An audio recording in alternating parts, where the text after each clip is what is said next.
Kama uko Tanzania na unapanga kununua gari la used kutoka Japan, video hii ni kwa ajili yako. Kwa sababu matatizo mengi hayatokei baada ya gari kufika. Lipia yanatokea kabla hujanunua.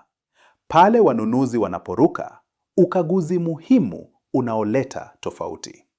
Kwa hiyo, hizi hapa ni makosa 7 makubwa ambayo watu hufanya na jinsi Kaban Tanzania inavyokusaidia kuyaepuka kupitia mchakato rahisi, wazi wa hatua kwa hatua. Kosa la kwanza: kununua gari ambalo halilingani na sheria za uingizaji Tanzania. Tanzania lazima uchague gari la usukani wa kulia, right hand drive, na mara nyingi bandari ya mwisho ni Dar es Salaam.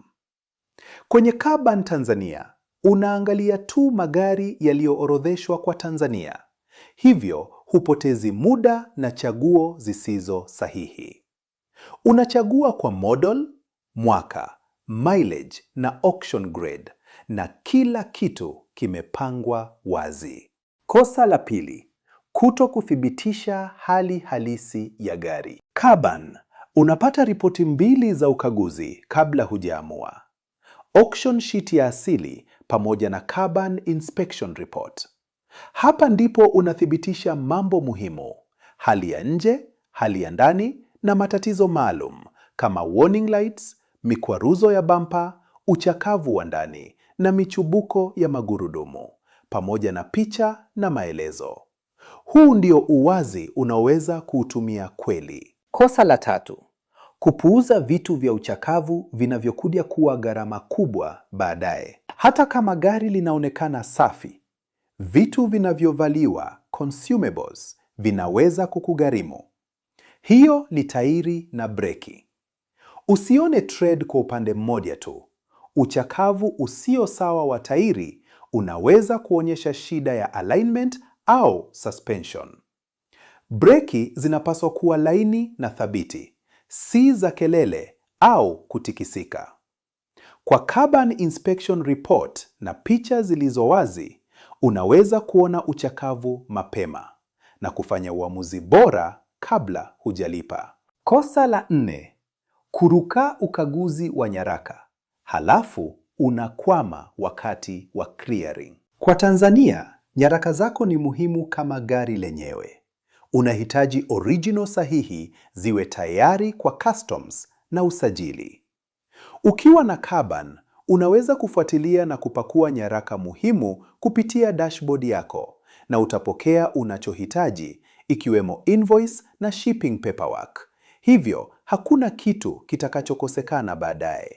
Kosa la 5: kutoelewa ushuru na kodi, halafu unashtuka bandarini. Tanzania, ushuru na kodi hutegemea vitu kama engine capacity na dutiable value, na mara nyingi wanunuzi hukwama kwa sababu wanazingatia tu bei ya gari. Kaban inasaidia kwa kukupa invoice kamili yenye taarifa muhimu na mwongozo wa kodi ili uweze kupanga bajeti vizuri kabla gari halijasafirishwa. Kosa la 6: kulipa bila mchakato ulio wazi na unaofuatilika. Kaban inakupa njia salama za malipo, bank transfer au credit card, na mchakato uko wazi tangu mwanzo. Ukichagua bank transfer, ni rahisi, ni ya moja kwa moja na inafuatilika. Baada ya kulipa, unashare uthibitisho wa muamala na oda inaendelea haraka pamoja na nyaraka sahihi na updates. Kosa la 7: kununua bila ufuatiliaji, updates na uthibitisho kwamba mchakato unaendelea. Hapa ndipo Kaban inapokuwa tofauti. Hauishii tu kusubiri na kutumaini.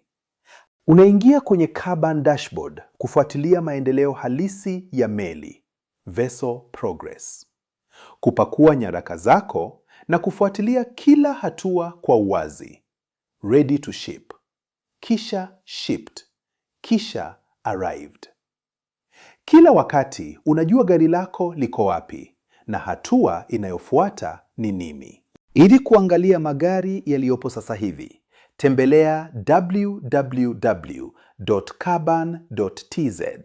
Angalia ripoti, kagua picha na chagua gari linalolingana na bajeti yako na mahitaji yako. Na kama una maswali, wasiliana na Kaban Tanzania na tutakuongoza hatua kwa hatua kutoka Japan hadi Dar es Salaam.